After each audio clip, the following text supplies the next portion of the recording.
Hello दोस्तों, कैसे हैं आप सब। उम्मीद है कि सब अच्छे ही होंगे।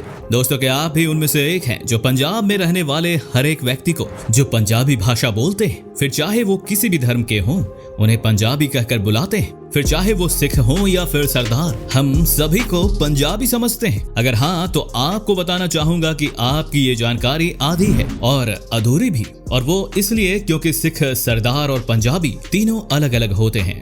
इनमें से कुछ बुनियादी फर्क होते हैं, जैसे सिख कहते हैं शिष्य को, या फिर वो अनुयायी जो सिख धर्म को मानता हो, जिसकी शुरुआत गुरु नानक देव ने की थी 15वीं शताब्दी में, जिसकी शुरुआत हुई, जिसका मूल सिद्धांत है एक ओमकार, यानी कि एक ईश्वर, या फिर ईश्वर एक ही है और उसी ने हमें बनाया है। सिखों की ये मान्यता है कि भगवान तो एक ही है, साथ ही वो अकाल और निरंकार भी है। सिख वो है जो जाति या फिर धर्म से बिल्कुल परे हो, जो ऊंच नीच को कभी बढ़ावा नहीं देता है, ऐसे किसी भी चीज को बढ़ावा नहीं देता हो जिससे संसार में अंतर का बोध उत्पन्न हो। सिखों के लिए केवल दो ही जाति होती है, एक नारी और दूसरी नर जाति, और इसके अलावा कोई अन्य अंतर या नई जाति उत्पन्न ना हो सके। इसलिए सिखों के 10वें गुरु गोविंद सिंह ने अपने सभी अनुयायियों से, जैसे पुरुषों को अपने नाम के आगे सिंह यानी शेर और महिलाओं को कौर यानी शहजादी लगाने को कहा। उन्होंने सिखों के लिए 5 चीजों को अनिवार्य किया, जैसे कि केश यानी बाल, किरपान, कंघा, कढ़ा और कच्छा। सिख धर्म की पवित्र किताब को गुरु ग्रंथ साहिब कहते हैं, जिसे ये अपनी जान से भी ज्यादा पूजते हैं।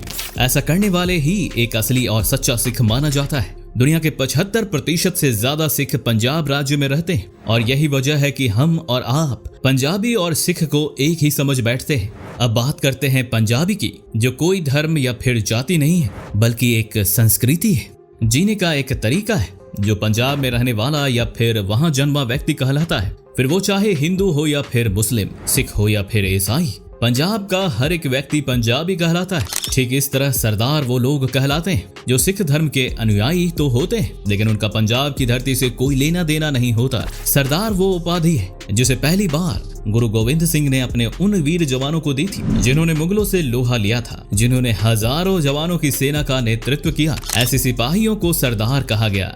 इसलिए सिखों को सरदार कहलवाना उनके लिए एक गौरव का प्रतीक भी होता है। दोस्तों, एक पंजाबी असल में कौन होता है, ये तो आप समझ ही गए होंगे। अब बात करते हैं, आखिर ये कम्युनिटी दुनिया की सबसे अनोखी कम्युनिटी कैसे है। वो लोग जो अपने रुतबे और जीने के अंदाज को लेकर पूरी दुनिया में मशहूर है। वो पंजाबी जो दुनिया के कोने कोने में रहते हैं, कनाडा हो या फिर ऑस्ट्रेलिया, अमेरिका से लेकर यूरोप। पंजाबी वो कौम है जो हर जगह देखने को मिल जाएगी, जिनका खाना भारत ही नहीं दुनिया भर में पसंद किया जाता है, जिनका म्यूजिक आज दुनिया भर में डंका बजा रहा है। वो कल्चर जिसकी शान शौकत देखकर कोई भी समझ जाएगा कि हो ना हो ये पंजाबी ही है। जिंदगी को अगर कोई भरपूर जीने का कला जानता है तो वो है एक पंजाबी। पंजाबी वो समुदाय होता है जो ना तो किसी से बैर रखता है, फिर चाहे वो अपना हो या पराया, और ना ही किसी से दुश्मनी पालता है। वो समुदाय जिसने आजादी के बाद बंटवारे का ऐसा दंश झेला जिसे सुनकर कोई भी रो पड़ेगा। दोस्तों, पंजाब ही वो राज्य था जिसको बंटवारे का समय सबसे ज्यादा असर झेलना पड़ा, और वो इसलिए क्योंकि कहने का तो बंटवारा भारत और पाकिस्तान का हुआ था, लेकिन टुकड़े पंजाब के हुए थे, और वहां रहने वाले पंजाबियों को भारत और पाकिस्तान में से एक मुल्क चुनने को कह दिया गया। इसका नतीजा ये हुआ कि ये समुदाय पूरी तरह बिखर गया, इनके घर बार उजड़ गए, रिश्तों में कत्ल हुए, लेकिन पंजाबी का हौसला फिर भी नहीं टूटा। इन्हें अपने ही घरों में विस्थापित होना पड़ा। अपने बसे बसाए आलिशान आशियानों को छोड़कर दूसरी जगह बसना पड़ा। सड़कों पर सोए, गलियों का शिकार हुए, माँ बहनों की इज्जत तक लूटी गई, लेकिन पंजाबी फिर भी नहीं झुके। इस कम्युनिटी ने अपने आप को संभाला और करीब 70 वर्षों में इतनी मेहनत की कि आज इस मुकाम पर जा पहुंचे जहां से इस समुदाय का कोई भी मुकाबला नहीं कर सकता। वो मुकाम जहां पर हर कोई पहुंच ही नहीं सकता। अब मसाले के सौदागर धर्मपाल गुलाटी की ही उदाहरण ले लीजिए। वो पंजाबी बिजनेसमैन जो कभी पाकिस्तान में रहते थे और बंटवारे के बाद उन्हें पाकिस्तान छोड़कर दिल्ली आना पड़ा। ये तो स्वाभाविक है कि अपना घर छोड़ना धर्मपाल जी के लिए बिल्कुल भी आसान नहीं रहा होगा, लेकिन धर्मपाल जी आज दुनिया के लिए वो उदाहरण हैं जिन्होंने विस्थापन के आगे न सिर्फ घुटने टेकने से मना कर दिया, बल्कि दिल्ली आकर उन्होंने तांगा गाड़ी चलाई और इससे कमाई गई एक एक पाई को जोड़कर मसाले की ऐसी फैक्ट्री खड़ी कर दी जो आज भारत के नंबर 1 मसाले कंपनी तो है ही, ये मसाला एक्सपोर्ट की भी सबसे बड़ी ओवरसीज सप्लायर है। केवल MDH ही नहीं, हजारों पंजाबी बिजनेसमैन और भी हैं जो भारत में या फिर भारत से बाहर रहकर भारतीय अर्थव्यवस्था में 5.5 लाख करोड़ रुपए का योगदान दे रहे हैं। इसके अलावा लाखों ऐसे भी पंजाबी हैं जो सर्विस सेक्टर में रहकर भी देश की अर्थव्यवस्था में अपना योगदान दे रहे हैं। हालांकि अर्थव्यवस्था में योगदान की बात करें तो गुजराती, मराठी व सिंधी समुदाय भी किसी से कम नहीं है। लेकिन एक चीज फिर भी जो पंजाबी कम्युनिटी को सबसे जुदा बनाती है वो है इसकी खर्च करने की आदत। जी हाँ दोस्तों, पंजाबी लोग कमाने के साथ साथ खर्च करने के बहुत बड़े शौकीन होते हैं। कहते हैं कि पंजाबी जब भी खुश होता है तो फिर वो पैसे खर्च करता है जिसकी कोई सीमा नहीं होती। पैसे खर्च करना इनकी नेचर का ही हिस्सा होता है जो इन्हें इनके पूर्वजों से मिला है। पंजाबी इतिहासकार बताते हैं कि सदियों पहले भारत पर जब भी कोई हमला होता था तो भारत की रक्षा करने के लिए पंजाबी कौम ही सबसे पहले आगे आती थी। ये कौम दुश्मनों का मुकाबला तो करती ही थी, साथ ही लोगों के लिए खाने पीने का बंदोबस्त भी करती थी जिसमें अच्छे खासे पैसे खर्च होते थे। और जब ऐसा कई सदियों तक चलता रहा तो फिर ये इनकी परंपरा ही बन गई जिसके तहत पंजाबी दिल खोलकर खर्च करने से भी नहीं कतराए।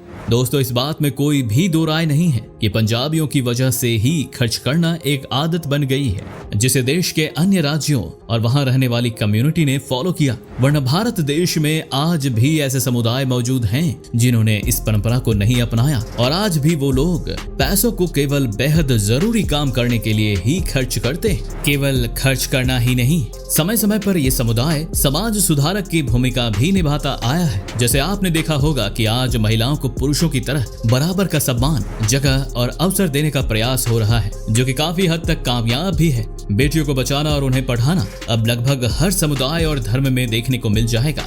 दोस्तों, इसकी शुरुआत भी इसी कम्युनिटी ने की थी। एक समय ऐसा भी था जब पंजाबियों में 2 बेटियां पैदा होने पर किसी भी परिवार में मातम जैसी स्थिति हो जाती थी। लड़कियों को अपना भी लेते तो भी उन्हें बिल्कुल नहीं पढ़ाते, सारी जिंदगी उन्हें घर से भी नहीं निकलने देते, शादी भी गांव के अंदर ही करते। लेकिन वक्त के साथ इस कौम में वो बदलाव आए जिसे देख दुनिया दंग रह गई।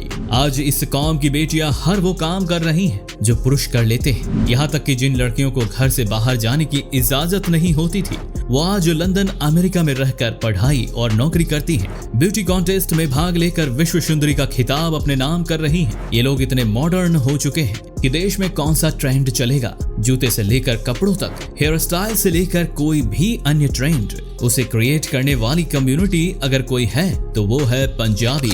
आज छोला भटूरा हो या फिर बटर चिकन, लेकिन हर भारतीय का फेवरेट फूड आइटम इसी कम्युनिटी की देन है। जो लोग नॉनवेज नहीं खाते उनके लिए भी इन पंजाबियों ने दाल मखनी और राजमा चावल का ऐसा स्वादिष्ट भोजन तैयार किया है कि हर कोई उंगलियां चाटता रह जाएगा। नाच गाने की बात करें तो पंजाबी म्यूजिक इंडस्ट्री आज भारत की टॉप इंडस्ट्री है। पंजाबी सिंगर बॉलीवुड के हाईएस्ट पेड सिंगर हैं और वो सिर्फ इसलिए क्योंकि भारत के कोने कोने में आज पंजाबी म्यूजिक को सुना जा रहा है। करोड़ों लोग इनके फैन बन चुके हैं। इसी तरह पंजाबी डांस जैसे भांगड़ा जो हर शादी में देखने को मिल जाएगा, ये वो डांस है जो आज खुशी का प्रतीक बन चुका है जिसे कभी केवल पंजाबी ही किया करते थे। आज भारत और भारत के बाहर रहने वाले लोग खुश होकर करते हैं। फैशन की बात करें तो पंजाबी वो कौम है जिसने भारतीयों को ये बताया कि गुच्ची, अरमानी जैसे इंटरनेशनल ब्रांड्स भी होते हैं जिन्हें आज भी हर कोई पहन नहीं सकता। पंजाबी कम्युनिटी इन ब्रांड्स को पिछले कई दशकों से पहन रही है। ये ब्रांड्स अगर आज इंडिया में मौजूद हैं तो इसका सबसे बड़ा श्रेय पंजाबियों को ही जाता है।